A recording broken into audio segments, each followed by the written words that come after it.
Splitting. Splitting মানে হচ্ছে splitting এর এটা আসলে opposite to joining. Opposite to joining. Splitting মানে হচ্ছে জয়নিং এর অপোজিট, জয়নিং এর বিপরীত। তো এই জয়নিং করার সময় আমাকে বেশ কিছু স্টেপস ফলো করতে হবে।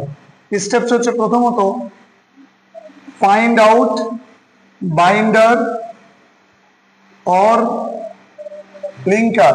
প্রথমত আমাকে বাইন্ডার এবং লিঙ্কার খুঁজতে হবে। Find out binder or linker, প্রথমত বাইন্ডার এবং লিঙ্কার গুলো খুঁজতে হবে। এখন এই বাইন্ডার কোনগুলো, লিঙ্কার কোনগুলো হয়? লিঙ্কার গুলো হয় ফ্যান বয়েজ, এটা আমি আগেই বলে দিয়েছি, যেটা হবে কম্পাউন্ড সেন্টেন্স, কম্পাউন্ড সেন্টেন্সেস। আর বাইন্ডার যে বাক্যের মধ্যে থাকবে অর্থাৎ সাবঅর্ডিনেট কনজাংশন, সাবঅর্ডিনেট কনজাংশন। এই সাবঅর্ডিনেট, এই ফ্যান বয়েজ, এফ মানে হচ্ছে ফর, এ মানে হচ্ছে অ্যান্ড, এন মানে হচ্ছে নর, বি মানে হচ্ছে বাট, ও মানে, এগুলো আমরা জানি। আর সাবঅর্ডিনেট কনজাংশনের ক্ষেত্রে যত রকম WH ওয়ার্ড আছে, নটা WH word, who, which, whom, how, where, এছাড়া বিকজ, তারপরে দো, অল দো, এরকম নানা রকম সাবঅর্ডিনেট কনজাংশন গুলো আছে। এটাকে প্রথমত ফাইন্ড আউট করতে হবে এবং 2 নম্বর হচ্ছে ওইটাকে রিমুভ করতে হবে। রিমুভ বাইন্ডার অর লিঙ্কার, ওই বাইন্ডার এবং লিঙ্কারটাকে রিমুভ করতে হবে। তাহলে আমার দুটো বাইন্ডার এবং লিঙ্কারকে যদি আমি রিমুভ করতে পারি, তাহলে দুটো সাবজেক্ট এবং দুটো ভার্ব আমি অটোমেটিক পেয়ে যাবো। দুটো সাবজেক্ট এবং দুটো ভার্বকে রেখে আমাকে করতে হবে বাকি কাজটুকু। এখন এই যেটুকু আমরা লিখেছি এটুকুর ক্ষেত্রে অবশ্যই সেখানে অবশ্যই সাবজেক্ট ভার্ব এইরকম প্যাটার্ন আমার থাকতে হবে। পরের বারও আমাকে সাবজেক্ট ভার্ব প্যাটার্ন আমার থাকতে হবে। তাহলে তোমাদের আমি বেশ কিছু এক্সাম্পল দিয়েছি, টেক্সচুয়াল এক্সাম্পলই দিয়েছি, সেই এক্সাম্পল গুলোর উপর ভিত্তি করে আমরা বোঝাবো। 1 নম্বর, when I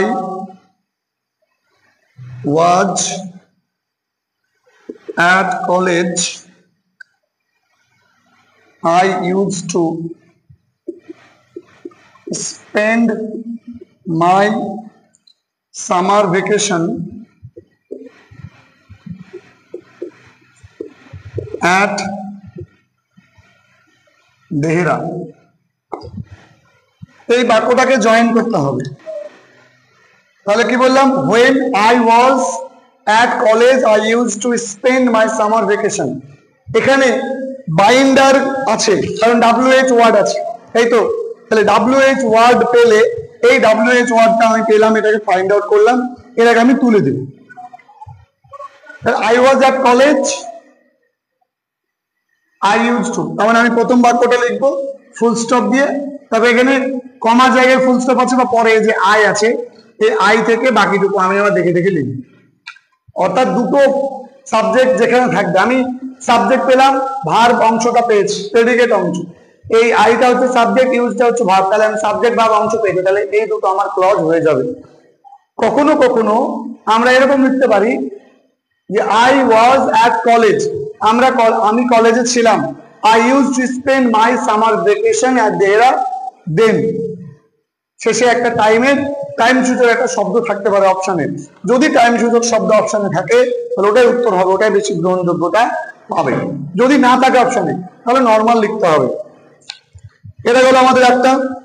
এবার দেন 2 নম্বর, I don't know why it stopped at Deoli। I don't know why it stopped at Deoli। তাহলে এক্ষেত্রে বাইন্ডার কোনটা? এক্ষেত্রে বাইন্ডার হচ্ছে why, তাই তো? তাহলে এখান থেকে আমার ব্রেক হয়ে যাবে, সেন্টেন্সটা আমাকে ব্রেক করতে দিয়েছিল, সেন্টেন্সটা আমি ব্রেক করে ফেলেছি। এগুলো কোন সেন্টেন্সে আসছে দেখো, 2 রকম হতে পারে। একটা বলেছি একটা হচ্ছে তোমার কমপ্লেক্স সেন্টেন্স কে আমাকে কি করতে বলতে পারে, কমপ্লেক্স সেন্টেন্স কে স্প্লিট করে সিম্পল সেন্টেন্স করতে বলতে পারে, আবার আমাকে কম্পাউন্ড সেন্টেন্স কে স্প্লিট করতে বলতে পারে। শর্ত একটাই যে আমাকে ওই বাক্যগুলোকে সিম্পল সেন্টেন্সে রূপান্তর করতে হবে এবং প্রত্যেকটা সেন্টেন্সের জন্য আলাদা করে সাবজেক্ট এবং আলাদা করে ভার্ব থাকতে হবে। যতগুলো আমি সাবজেক্ট ভার্ব অংশ করতে পারবো একটা সেন্টেন্সে, এর ফ্র্যাগমেন্টেড পোরশন ততগুলো হবে। তার মানে আমি এখানে দেখো হোয়াই, এটা আমি পেয়েছি, তাহলে এই অংশটুকু একটা, এই অংশটুকু একটা পাচ্ছি, দুটো। যখন হোয়াই দিয়ে সাধারণত বাক্য থাকে তখন আমি দ্বিতীয় সেন্টেন্সটাকে আগে লিখবো, ইট স্টপড, যা আছে লিখলাম, ফুল স্টপ, একটা বাক্য হয়ে গেল। পরের বাক্যটা আই ডোন্ট নো হোয়াই, তাহলে এখানে লিখবো আই ডোন্ট নো। এবার এই হোয়াইয়ের জায়গায় আমাকে লিখতে হবে দা রিজন। বলতে পারলাম I don't know the reason. যে ওয়ার্কশিটটা দেওয়া হয়েছে, যে ওয়ার্কশিটটা দিয়েছি, সেই ওয়ার্কশিটের উত্তর তোমরা অবশ্যই করে নিবা। তাহলে আমার এটা গেল একটা, এটা গেল একটা। এবার হচ্ছে নাম্বার 3। বেশ কয়েকটা যদি আমরা এরকম দেখি তাহলে আশা করি আইডিয়া আমাদের ক্লিয়ার হয়ে যাবে। I saw that I was making the return.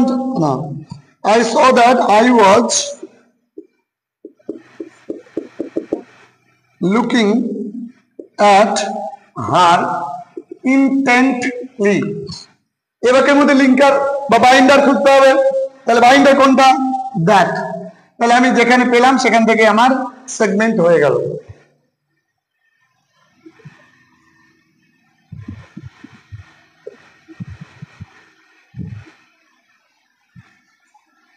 এবার দেখো এখানে আই স দ্যাট, আমি দেখলাম, কি দেখলাম?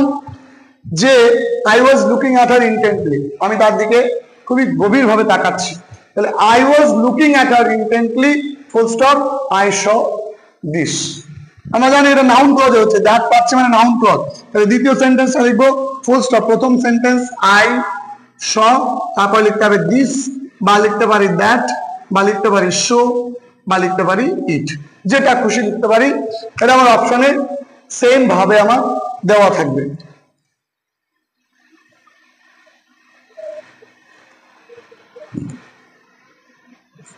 চার, I could do nothing about finding a girl who had hardly spoken to me.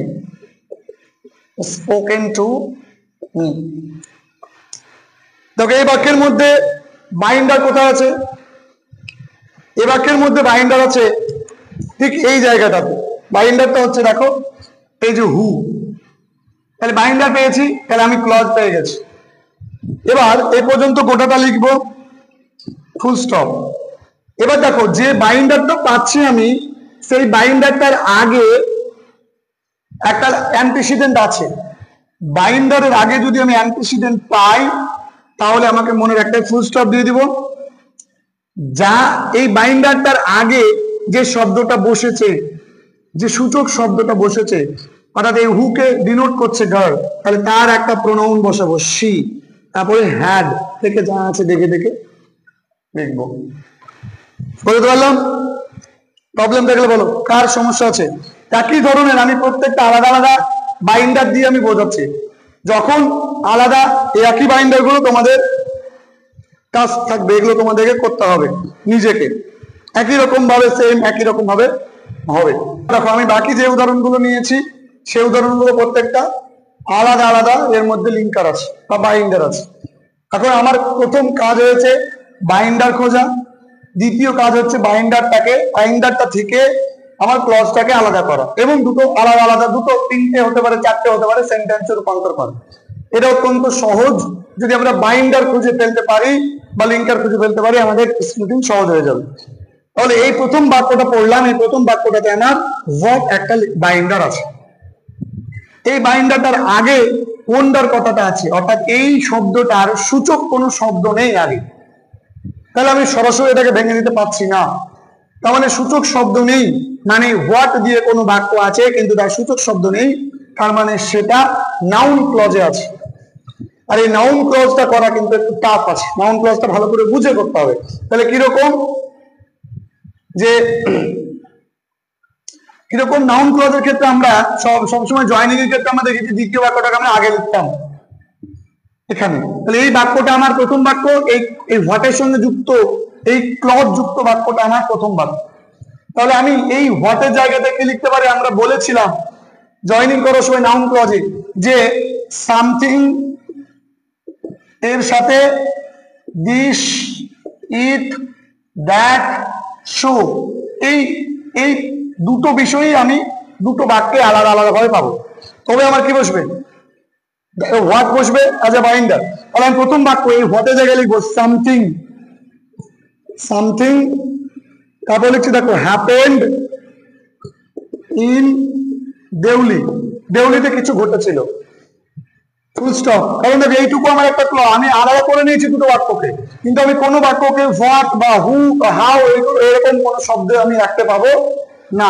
অপশনে কিন্তু অহরহ দেওয়া থাকবে এবং দুটো অপশন এমন থাকবে মনে হবে দুটোই ঠিক, বিবেচনা করে উত্তর করতে হবে। যখন আমি উত্তর করতে যাবো তখন একটা সিম্পল শব্দে আলাদা দিতে পারে এমন একটা দিল এই কথাটা আছে, কিন্তু পরের বাক্যটাতে কি, পরের বাক্যটাতে কোন একটা শো বা কোন একটা কিছু শব্দ মিশিং করে দিয়েছে। তো অপশনটাকে খুব বিচক্ষণতার সাথে চুজ করে লিখতে হবে, এটাই হচ্ছে আসল। এবার আই ইউজড টু, ওন্ডার এই পর্যন্ত ছিল, কোনো অসুবিধা নেই বাক্যটা, কিন্তু যেহেতু আমি হোয়াট বাইন্ডারটা ব্যবহার করেছিলাম তাহলে সামথিং আসলে এখানে শো বা দিস বা দ্যাট বা ইট আমাকে বসাতে হবে। এবার দেখা গেল তোমার পয়েন্টে অপশনে, পরীক্ষার খাতার অপশনে এই পয়েন্টটা আছে ঠিকই, আর এই পয়েন্টটা আছে, শোটা নাই, তাহলে কিন্তু উত্তর হবে না। আবার দেখা যেতে পারে যে এইটা আগে আছে আর এটা পরে আছে, তাহলে কিন্তু ওই অপশনটা হবে না। এটা কিন্তু বুঝতে হবে যে নাউন ক্লজের ক্ষেত্রে ওই ক্লজ যুক্ত বাক্যটা প্রথমে থাকবে এবং প্রথম যে বাক্যটা আছে তুমি যেটাকে সেপারেট করে ফেলছো সেটা পরে চলে যাবে যদি নাউন ক্লজ থাকে বাক্যের মধ্যে। তাহলে আগে প্রশ্ন করে দেখে নিবা কোন ক্লজ আছে। It is used to wonder, আমাকে অবাক করতো, কি অবাক করতো, যা দেউলিতে ঘটেছিল তা অবাক করতো। তাহলে নাউন ক্লজটা আমাকে আগে খুঁজতে হবে, খুঁজে আমাকে ভাবতে হবে। যদি নাউন ক্লজ হয় তাহলে কিন্তু আমি যেখানে সেখানে যে কোনো বাক্যটাকে ভেঙে লিখতে পাবো না। যদি অন্য কোনো ক্লজ হয় আমার কোনো অসুবিধা নেই। যেমন দেখো আই ওয়াচড হার, আমি তাকে দেখেছিলাম, কতক্ষণ, যতক্ষণ না পর্যন্ত। তাহলে এইটুকু দেখো, এই আনটিলটা হচ্ছে আমার একটা বাইন্ডার, সময়সূচক শব্দ। এবার দেখো এর আগে কোনো সময়সূচক শব্দ নেই, তাহলে এটা আলাদা হয়ে গেল, সেপারেট হয়ে গেল। তাহলে দা, এবার দ্বিতীয় বাক্যটা আগে লিখতে হবে এক্ষেত্রে, দা সিগন্যাল বক্স থেকে, সিগন্যাল বক্স সাধারণত দ্বিতীয় বাক্যটা আগে আসবে। বাকিটা লিখলাম একবার ওয়ে পর্যন্ত দিয়ে বাক্যটা ফুল স্টপ। দেখো আমি ক্লজ কিন্তু তাই করেছিলাম, এই বাইন্ডারটা আমাকে রিমুভ করতে হবে, বাইন্ডারটা আমাকে রিমুভ করতে হবে। তাহলে বাইন্ডারটা আমি রিমুভ করে দিয়েছি, দিয়ে গোটা বাক্যটা লিখে ফেলেছি। এবার দ্বিতীয় বাক্যটা করবো কোনটা, আই ওয়াচড। তাহলে I watched her to that time, এরকম লিখতে হবে। I watched her to that time মানে ওই সময় পর্যন্ত। এবার অনেক ক্ষেত্রে অপশনে ধরো চারটে অপশনে কোনোটাতেই টু দ্যাট টাইম দেওয়া নাই, তাই তোমার ঝামেলা শেষ। কিন্তু যে অপশনটাতে দেওয়া থাকবে তোমাকে কিন্তু এই কথাটা লিখতে হবে। তার ক্ষেত্রে এই আনটির ক্ষেত্রে বলতে পারলাম। এই সাতটা তুমি যদি বুঝে যাও বাইন্ডারে, তুমি অন্যগুলো অটোমেটিকলি পারবা। আমরা অন্য যখন গল্প থেকে আসবে তখন আমরা সেটার ক্ষেত্রে দেখবো। আর সিম্পল থেকে কমপ্লেক্স, সিম্পল সেন্টেন্সের স্প্লিটিংটা আমাদের আগামী ক্লাসে হবে, যে আমরা সিম্পল একটা সেন্টেন্সে কিভাবে ভেঙে একাধিক বাক্য গঠন করতে পারবো সেটা আমরা আগামী ক্লাসে দেখবো। ওটা আমাদের সব থেকে বেশি জরুরি, ভুল আমাদের ওই জায়গাতে হবে, এখানে ভুল হবে না। নেক্সট অ্যাজ পর্যন্ত দেখলাম, আবার দেখো দা গার্ল, তারপরে ব্লিউ, দা গার্ড, গার্ড, GUARD, গার্ড, আর এটা হচ্ছে ব্লিউ। দেখো এটা হচ্ছে ব্লু, কথাটা লেখা আছে, এটা ভার্ব, তাহলে এটা সাবজেক্ট, তাহলে সাবজেক্ট ভার্ব পেয়েছি, মানে এই অংশটুকু আলাদা, ওই অংশটুকু আলাদা। এবার অ্যাজ লেখা আছে, ঠিক আছে, তাহলে আমি কি করতে পারি, এই অ্যাজটা হচ্ছে বাইন্ডার, তাহলে এই অ্যাজটা তুলে দেবো, যা ছিল তাই ফুল স্টপ, যা ছিল তাই ফুল স্টপ। এখান থেকে আগে পরে ব্যাপার হলো না, আমি লিখতে পারি, এক্ষেত্রে আমার কোনো সমস্যা নাই। কেউ যদি মনে করে the guard blew his whistle full stop, she was about to speak, about to speak দুবার লিখেছি, অ্যাবাউট টু স্পিক, এক্ষেত্রে কোনো কিন্তু প্রবলেম নেই, আমি আগে পরে এক্ষেত্রে বাক্য বসাতে পারি, তুমি দেখে নিবে। কিন্তু হোয়াটের ক্ষেত্রে বাক্যটা নাউন ক্লজের ক্ষেত্রে আগে পরে বসানো যাবে না, আনটিলের ক্ষেত্রে একটু বুঝে বসাতে হবে। Next, when I reached Dehra the incident blood, দেখো ব্লাড ইডি যুক্ত শব্দ মানে ভার্ব, ভার্বের আগে শব্দটা কি সাবজেক্ট, তাহলে এখান থেকে আলাদা হয়ে গেল একটা। তারপরে দেখো and distance, ফর, এই যে ফরটা দেখো, ফরের পরে দেয়ার, তারপর আছে ওয়ার, তাহলে আমি এটা ভার্ব পাচ্ছি, তাহলে আদার থিংস তো আমার সাবজেক্ট, তাহলে আমি সাবজেক্ট ভার্ব দুটোই পাচ্ছি, তাহলে আমার এখান থেকেও একটা বাক্য হয়ে গেল। বুঝতে পারলাম কথা, এখানে সাবজেক্ট পেলাম, ভার্ব পেলাম, তাহলে এই অংশটুকু আমি বুঝে গেলাম যে এখান থেকে সাবজেক্ট শুরু হচ্ছে, তাহলে এই অংশটুকু আলাদা, এই অংশটুকু আলাদা। ফর, বাইন্ডার, আমরা জানি যে ফ্যান বয়েজে ফর আসে, আমরা জানি বাইন্ডার, বাইন্ডার ওটা আমাদের লিঙ্কার, ফ্যান বয়েজ মানে লিঙ্কার, আর হচ্ছে সাবঅর্ডিনেট কনজাংশন মানে হচ্ছে সেটা বাইন্ডার। এখন এই ফরটা আমার লিঙ্কার, আমি কিভাবে বুঝবো, তো ফরের পরে দেখো দেয়ার আছে, সাবজেক্ট আছে, আর দেয়ার যুক্ত বাক্যের সাবজেক্ট ভার্বের পর থাকে, তাহলে ওয়ারের পরে আদার থিংস আছে, এটা হচ্ছে সাবজেক্ট, তাহলে আমি সাবজেক্ট আলাদা পেলাম। তাহলে কি করব, দেখো দেখো এই যে এইটা বাইন্ডার ছিল, এটা উঠে যাবে, এই যে বাইন্ডার ছিল, এই বাইন্ডারটা কি হবে, উঠে যাবে। I reached there full stop, instant blood full stop, there full stop.